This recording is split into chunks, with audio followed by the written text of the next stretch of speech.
What's going on, YouTube? Trucking the Life here, one more time. So my thing is, guys, today's video, guys, will be about now. Gotta open the door, man, because you know when they go out, security guys gotta look inside of here. You know what I'm saying? And make sure it's empty before I bail out, man, pretty much. So instead of me having to go over there, stop, open the doors, you know, for that COVID stuff, they don't want us going near them. So, you know, which I understand. So anyway, guys, today's video, guys, is gonna be about pretty much my thoughts, guys. Now, imagine this is my thoughts on this. Not saying it's extra stone, not saying this is the end all be all. On my 30-minute break, guys, I might as well I thought I'd shoot this video in it, you know what I'm saying? Do you have to be an owner-operator, guys, to make a lot of money in trucking, or to make it in trucking? These are my thoughts, and I'm just speaking from my perspective, guys.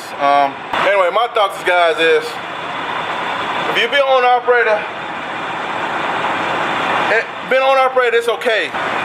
It's like anything else to me, man. It has its ups, it has its downs, it has its fun times, it has its bad times, it has its, I'm glad I made this choice, to why did I make this choice? It had them days, guys, ups and downs, but I tell anybody asks me this, guys, I tell them this.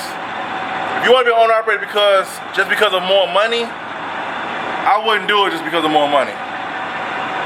That's just my opinion.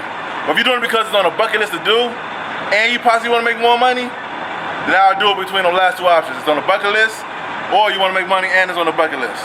I do it because of that. Other than that, it depends on what your goal is, what's your why? What are you doing? Why are you doing what you're doing? Because a lot of times, you know, a lot of people think that it's just making more money is the problem. And a lot of times it's not. It's a money management problem. It's a money management problem, guys. Because if you can't manage a dime, you ain't better manage a dollar. You know what I'm saying? So you get that together, you might better have a little more cushion room, breathing room, and you might have to become an owner-operator. So here's the deal. When you become an owner-operator, guys, you know, if we walk over here, guys. When you become an owner-operator, guys, it's more than just making money. You got more responsibility. You got a lot of different things you're responsible for, guys, like maintenance. Here's the deal. A lot of owner-operators out here, guys, ain't making it like people think they are, guys. I mean, this is the truth. You can talk to any owner-operator. You can tell that's true because you hear a lot of people saying, "Hey, man, how's the company over there with? How they treating you over there?" I ain't talking about the ones who just want to do better. I'm talking about the ones actually, they suffering where they at, they starving where they at, they want to move towards better. So they asking you how you doing over there where you at, because they want to find something possibly better. You know what I'm saying? Now this is the stuff that I don't think a lot of owner-operators, especially on YouTube, guys, a lot of them don't talk about. They tell about how much money they made. Oh, I made this much money. Oh man, trucking is amazing. Whoa, whoa, whoa. Yeah, it could be amazing. It could make a lot of money, guys. But the thing is, though, if you do an owner-operator just because of the money, I wouldn't do it just because of the money. I would do it if it was something you wanted to do, get the experience, kind of see how I feel, because it has its perks being an owner-operator, guys. You could be, you know, I wouldn't say to subscribe to your own boss. I really want to subscribe to that. I think you're a higher paid employee. Be honest with you. I'm talking about like doing what I'm doing, at least doing to a company. You're just a glorified company driver. I know people said that a lot. I hear that flying by a lot, but I'm living it, guys, and I'm telling you, it's kind of true. And you know what, guys? I'll break it down a little bit, because if you lease onto a company with your own truck, you kind of gotta say so, you kind of don't. You can say, I don't want that load, I'm not doing that, woo, right? You can say that, but just know when you do that, you're not getting money. You're not making no money. Ain't no, I'm taking today off and I got paid for it. Ain't nothing like that. It's one of them, I'm taking today off, I'm gonna take an L because that was some garbage. I'm gonna lose on that run, and if I'm gonna lose like that, I'm gonna go park my truck and don't make nothing. Zero versus negative for the day. You know what I'm saying? So that's why I say glorified company drivers, because you really don't have the say so to say, you know what, I'm gonna run here, I'm gonna run now, I'm gonna run here, I'm gonna run now. Give me my work, let me go. I'm finna make this amount of money, this much money, and you know, it's whatever, it's cool. It don't work like that in every situation, guys. It don't, man. You got some cases where you deal with the brokers yourself, and you know, you got some companies where they let you deal with it, you negotiate your own rates and all that stuff.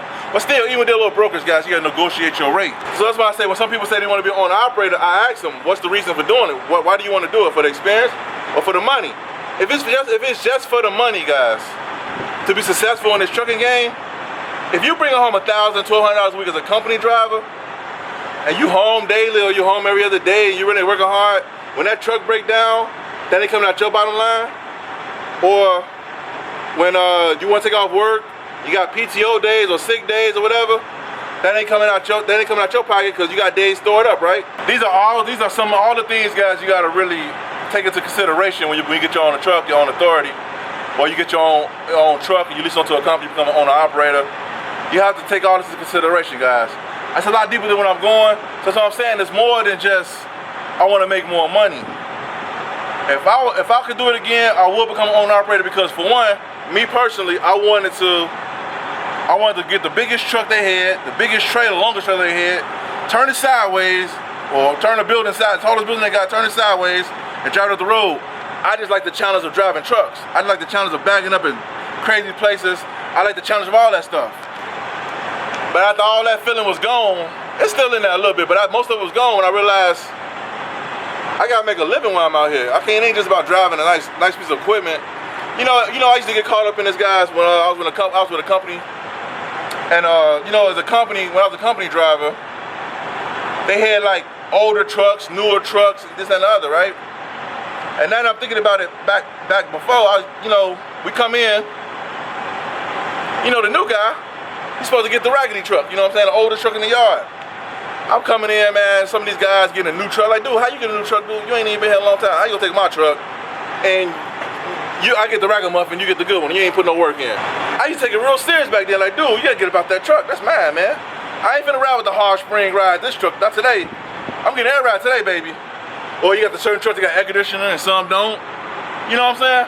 Well, a lot of these newer trucks, most of them come with air conditioning now, but the ones when I started out with, boy, the window roll halfway down, you know what I'm talking about? But now that I'm thinking about that back in the day, it wasn't my truck.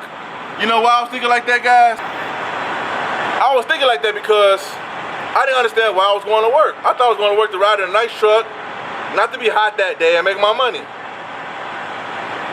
I didn't go to work thinking like, this job is gonna fund my future. I'm gonna take this money from this job, I'm gonna stack and invest it so I can build an empire while I'm working at this job, so that if this job ever say kick rocks, I'm still okay. I wasn't thinking like that. So I tell anybody, if you want to be an owner operator, find out why you want to become an owner operator, what you want to do when you become an owner operator, and what's your next moves. If you want to build a fleet of trucks, come in with a plan, execute your plan, and find an exit strategy. Even if you don't exit for like years to come, get it together. A lot of us, we just get in. I figure you guys a good example. Let's say I ran all this week, right? And I paid $300 in tolls. Now I paid that this week, right? So I get my settlement from this week next week, or the week after, however they do it. Some companies do 2 weeks, 3 weeks. I'm gonna say next week for the sake of simplifying it, right? So I get my checks next week. And let's say my check is $2,300. That's my settlement, right? Remember, I spent $600 on fuel, and I spent $300 in tolls. Now the fuel may come out the settlement, but you don't forget about them tolls that you paid out of your pocket. So that's what, $900? So you get your settlement for what, $2,300? What did I say, $2,300? How much money did you actually make? I'm gonna think about that for a second. You made, let's say you made $1,400. You know why? Your settlement is $2,300, but you gotta take out $600 for the fuel, then you gotta take another $300 out for the tolls. So you really only made $1,400. I'm just giving you an example, guys.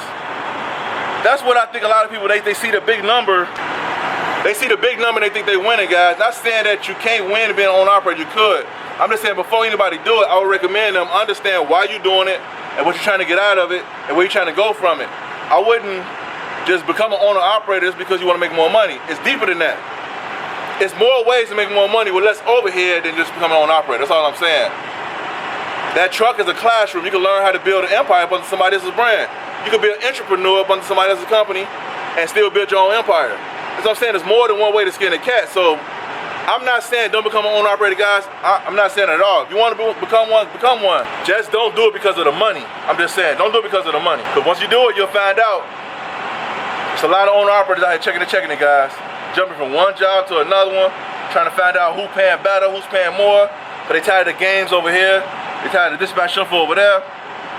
And don't get me wrong, if you're a company driver, I know it get irritating, guys, when we got the management or dispatcher all in your neck, talking crazy to you, talking real greasy to you, and you trying to figure out, man, dude, I ain't gotta take this. I'm gonna get my own truck. Nah, man, there's ways around that too, guys. I go into that in other videos. But anyway, when you got a plan of what you want to do, why you go to work every day, you're going to your job skipping. Because you know, at the end of the day, it's just a job, and every check you get from that, you funding it to fund your future doing something else. Creating different streams of income, guys. That's what you're doing. So like I said, if you want to become an owner-operator, guys, and you know that you really don't want to be an owner-operator long term, you just want to do it for the money, I wouldn't do it because the overhead too high in the truck. Engine blow, $15,000. And a Detroit diesel, $12,000 to $15,000 for overhaul, full overhaul with everything. Engine blow on the Caterpillar, $20,000, $25,000 for overhaul. You know what I'm saying? Look at the look at the overhead you taking on just for a couple extra dollars. If you making $3,000 a week bring home as an owner op, or $3,500 $4 grand bring home as an owner operator, then I say yeah, it's worth the risk. I mean, whether you want to do a long term or short term, just don't blow your money. It's worth the risk. But if you're only doing about $1,500, $2,000, $2,500 on a good week, it's good money, you can survive, but I wouldn't just do that just because of a couple extra dollars. Like I said, now if you're doing about $400 a week, bring home as a company driver, then yeah, go ahead and do it. What you losing there, you might as well just go ahead and become an owner operator, make a little bit more money, and then just, you know, move around. But if you're making $1,000 a gangster or more a week, $1,000 or more a week, $1,200 a week, bring home after insurance, after PTO days or whatever, all that stuff, after taxes, you bringing that home and that's all your money for your pocket. I'm just saying, man, there's other ways you could do it to kind of, you can stretch that. That's what I'm saying, man. If you know what to do and how to do it, you can stretch it. Now, if you want to be owner operator and take the risk, I say go for it, man. Why not? But you know, you guys know I don't promote owner operators. I don't promote none of that stuff. I'm just owner operator while I start making these videos. That's it. I don't promote it. I ain't got nothing against it. But I know the games out here being played, guys. There's some serious games out here, man, that's being played. And I don't think a lot of people out here, really talking about it, guys. And age-old question is, if I had to be a company driver again, would I do it? And I'd be like, if the situation was right, yeah, I would. Cause I found out why I'm doing what I'm doing. Now I know what I want to do. You guys see I'm starting my coaching thing. Speaking of my coaching thing, guys, your boy offering coaching now. You want no fluff, straight shot, no chaser. You want to kind of get a little way to navigate this world. Even if you want to become an owner operator, get a little school on the little game, you know, the game's getting played out here. If you're a company driver, you trying to figure out what you want to do, where you want to go, your boy can probably help you out, man. Holler at your boy at truckingandlifecoaching@gmail.com for prices and times, dates, and availabilities, guys, and packages, price packages. Holler at your boy. Probably be able to help you out. You know what I'm talking about? Cut 5-10 years off of headaches. Probably cut your time down by half. But anyway, so yeah, guys, so being an owner operator, guys, pretty much is a lot more responsibility, a lot more overhead. If you're doing this for a couple dollars, I wouldn't do it. If you're doing it for the experience and plus dollars, I would do it. Yes, this is my thoughts, this is my opinion. I thought I'd share this, guys, because I know that, man, I don't want to get a misconception of, oh man, yeah, it's just man, being an owner operator is just all right with me, man. Like anything in life, guys, it has its perks, it has its downfalls. Just like being a company driver, it has its perks, has its downfalls. When y'all park that truck, when you look at your check as a company driver, guys, all that check that's left, that's yours. When you're an operator, you look at that check, you gotta realize you ain't paid taxes yet, you ain't, your benefits that came out, let alone maintenance of a truck. All that stuff plays a part, guys, and it plays a part of your bottom line, you know what I'm saying? But yeah, YouTube, so like I was saying, man, you could be a company driver, do specialized hauler, car hauler. Them guys making up 80,000 plus a year, you know, depends on who you with. You could get with oversized or specialized hauler that's home every day. You got all type of stuff. You could be a company driver, making more money. But before you start making more money as a company driver, guys, I would recommend get money management skills, guys. Invest in how to manage your money better. Because the more money you make, are you gonna move from one bracket of being check to check to a bigger bracket of being check to check? That's all I'm saying. A lot of times, people's problems is money management, not necessarily cash flow.